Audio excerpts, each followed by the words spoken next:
Lúùkù orí 17 láti ẹsẹ̀ 1 títí dé ẹsẹ̀ 64. Gbogbo ìjọ ènìyàn sì dìde, wọ́n sì fà á lọ sí ọ̀dọ̀ Pílátù.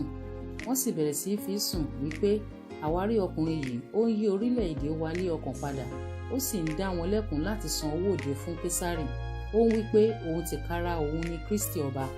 Pílátù sì bi léèrè wípé ìwọ ha lé ọba àwọn Júù? Ó sì dá lóhùn wípé ìwọ wí.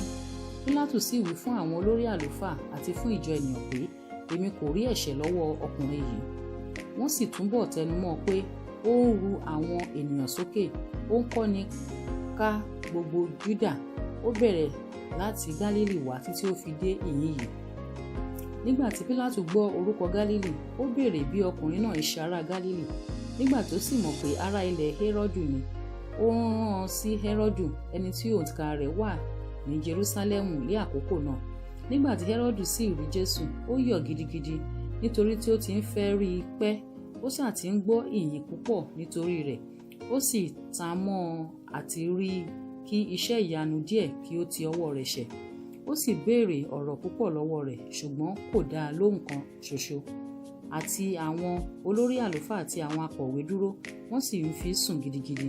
Àti Hẹ́rọ́dù ti òun ti àwọn ọmọ ogun rẹ̀, wọ́n kẹ́gàn rẹ̀, wọ́n sì ń fi ṣẹ̀sín. Wọ́n wọ̀lé aṣọ dáradára, ó sì rán an padà tọ̀ Pílátù lọ. Pílátù òun Hẹ́rọ́dù di ọ̀rẹ́ ara wọn ní ijọ́ náà, nítorí látijọ́ ọ̀tá ara wọn ni wọ́n ti ń ṣe rí. Nígbà tí Pílátù sì ti pe àwọn olórí àlùfáà àti àwọn olórí àti àwọn ènìyàn jọ, ó sọ fún wọn pé ẹ̀yin mú ọkùnrin yìí tọ̀ mí wá, bí ẹ̀yin tí ó ń pa àwọn ènìyàn lé ọkàn dà. Sì kíyèsí, èmi wádìí ẹjọ́ rẹ̀ níwájú yín, èmi kò sì rí ẹ̀ṣẹ̀ lọ́wọ́ ọkùnrin yìí ní gbogbo nǹkan wọ̀nyí tí ẹ̀yin fi sùn sí i. Àti Hẹ́rọ́dù pẹ̀lú, ó ṣàrán padà tọ̀ wá sì kíyèsí, ohun kan tí ó yẹ sí ikú a kò ṣe sí ti ọwọ́ rẹ̀ wá. Ǹjẹ́ èmi ò nà án, èmi ò sì jọ̀wọ́ rẹ̀ lọ́wọ́ lọ, ṣùgbọ́n kò lè ṣe àìdá ọkàn sílẹ̀ fún wọn nígbà àjọ ìrékọjá. Wọ́n sì kígbe sókè lọ́wọ́ kan náà wípé mú ọkùnrin yìí kúrò kí o sì dá Bárábà sílẹ̀ fún wa, ẹni tí a sọ sínú túbú nítorí ọ̀tẹ̀ kan tí a ṣe ní ìlú àti nítorí ìpànìyàn. Pílátù sì tún bá wọn sọ̀rọ̀ nítorí tí ó fẹ́ dá Jésù sílẹ̀, ṣùgbọ́n wọ́n kígbe wípé kàn án mọ́ àgbélébùú, kàn án mọ́ àgbélébùú. Ó sì wí fún wọn ní ẹnìkẹta pé èéṣe búburú kí lè ọkùnrin yìí ṣe? Èmi kò rí ọ̀ràn yìí kú lára rẹ̀, nítorí náà èmi ò nà án, èmi á sì jọ̀wọ́ rẹ̀ lọ́wọ́ lọ. Wọ́n tilẹ̀ kiri mọ́ igbe ńlá, wọ́n fẹ́ kí a kàn án mọ́ àgbélébùú. Ohun tí wọ́n àti ti àwọn olórí àlùfáà borí tirẹ̀. Pílátù sì fi àṣẹ sí pé kí ó rí bí wọ́n ti fẹ́. Ó sì dá ẹni tí wọ́n fẹ́ sílẹ̀ fún wọn, ẹni tí ó ti torí ọ̀tẹ̀ àti ìpànìyàn sọ sínú túbú, ṣùgbọ́n ó fi Jésù lé wọn lọ́wọ́. Bí wọ́n sì ti ń fà á lọ, wọ́n mú ọkùnrin kan, Símónì ará Kírénè, tí ó ń ti ìgbèríko bọ̀. Òun ni wọ́n sì gbé àgbélébùú náà lé kí ó máa rù ú bọ̀ tẹ̀lé Jésù.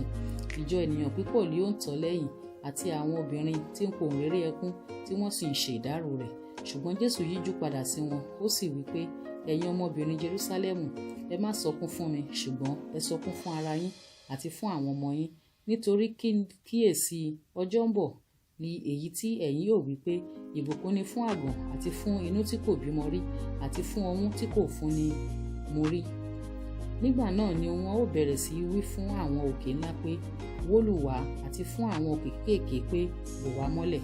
Nítorí bí wọ́n bá ń ṣe nǹkan wọ̀nyí sára igi tútù, kí lè a ó ṣe sára gbígbẹ? Wọ́n sì fa àwọn méjì lọ pẹ̀lú àwọn arúfin láti pa á pẹ̀lú rẹ̀.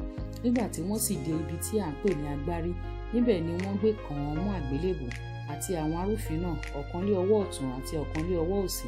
Jésù sì wí pé bàbá, dáríjì wọ́n, nítorí tí wọn kò mọ ohun tí wọ́n ń ṣe. Wọ́n sì pín aṣọ rẹ̀ láàrin ara wọn, wọ́n di ìbò rẹ̀. Àwọn ènìyàn sì dúró ń wòran, àti àwọn ìjòyè pẹ̀lú wọn. Wọ́n ń yọ ṣùtì sí i wípé ó gba àwọn ẹlòmíràn là, kì yóò gba ara rẹ̀ là, bí ìbá ṣe Kristi àyànfẹ́ Ọlọ́run. Àti àwọn ọmọ ogun pẹ̀lú ń fi ṣe ẹlẹ́yà. Wọ́n tọ̀ ọ́ wá, wọ́n ń fi ọtí kíkan fún un. Wọ́n sì ń wí pé bí ìwọ bá ṣe ọba àwọn Júù, gba ara rẹ̀ là. Wọ́n sì kọ̀wé àkọlé sí ìgbèrí rẹ̀ ní èdè Hélénì àti ti Látìnì àti ti Hébérù, èyí ni ọba àwọn Júù.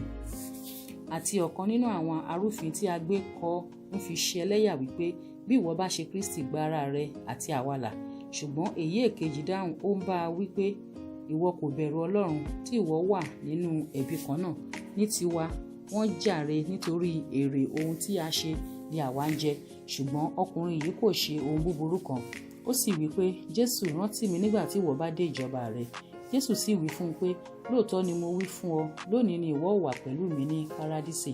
Ó sì tó ìwọ̀n wákàtí kẹfà ọjọ́, òkùnkùn sì ṣú bo gbogbo ilẹ̀ títí ó fi di wákàtí kẹsàn-án ọjọ́. Oòrùn sì ṣú òkun, aṣọ ìlékè ti tẹ́ḿpìlì sì fàya bí agbede méjì. Nígbà tí Jésù sì kígbe ní ohùn rara, ó ní, Bàbá, lé ọwọ́ rẹ ni mo fi ẹ̀mí mi lé. Nígbà tí ó sì wí èyí tán, ó jọ̀wọ́ ẹ̀mí rẹ̀ lọ́wọ́. Nígbà tí balógun ọ̀rún rí ohun tí ó ṣe, ó yin Ọlọ́run lógo wípé dájúdájú olódodo ni ọkùnrin yìí. Gbogbo ìjọ ènìyàn tí ó péjọ sí ìran yìí, nígbà tí wọ́n ń wo ohun tí ń ṣe, wọ́n á lu ara wọn lé ọ̀kan àyà, wọ́n á sì padà. Àti gbogbo àwọn ojúlùmọ̀ rẹ̀ àti àwọn obìnrin tí ń tọ̀ lẹ́yìn láti Gálílì wá, wọ́n dúró lé òkèèrè, wọ́n ń wo nǹkan wọ̀nyí. Sì kíyèsí, ọkùnrin kan tí à ń pè ní Jósẹ́fù, ìgbìmọ̀ ènìyàn rere àti olóòótọ́, òun kò bá wọn lí ohun ní ìmọ̀ àti ìṣe wọn, ará Arimatea, ìlú àwọn Júù kan, ẹni tí òun pẹ̀lú ń retí ìjọba Ọlọ́run. Ọkùnrin yìí tọ̀ Pílátù lọ, ó sì tọrọ òkú Jésù. Nígbà tí ó sì sọ kalẹ̀, ó sì fi aṣọ àlàjí, ó sì tẹ́ ẹ sínú ibojì tí a gbẹ́ nínú òkúta, níbi tí a kò tíì tẹ́ ẹnikẹ́ni sí rí. Ó sì ṣe ọjọ́ ìpalẹ̀mọ́, ọjọ́ ìsinmi sì kù sí dẹ̀dẹ̀. Àti àwọn obìnrin tí wọ́n bá a ti Gálílì wá, tí wọ́n sì tẹ̀lé e, wọ́n kíyèsí ibojì náà àti bí a ti tẹ́ òkú rẹ̀ sí. Nígbà tí wọ́n sì padà, wọ́n pèsè ohun olóòórùn dídùn, òróró ìkunra àti tùràrí tútù. Wọ́n sì sinmi ní ọjọ́ ìsinmi gẹ́gẹ́ bí òfin.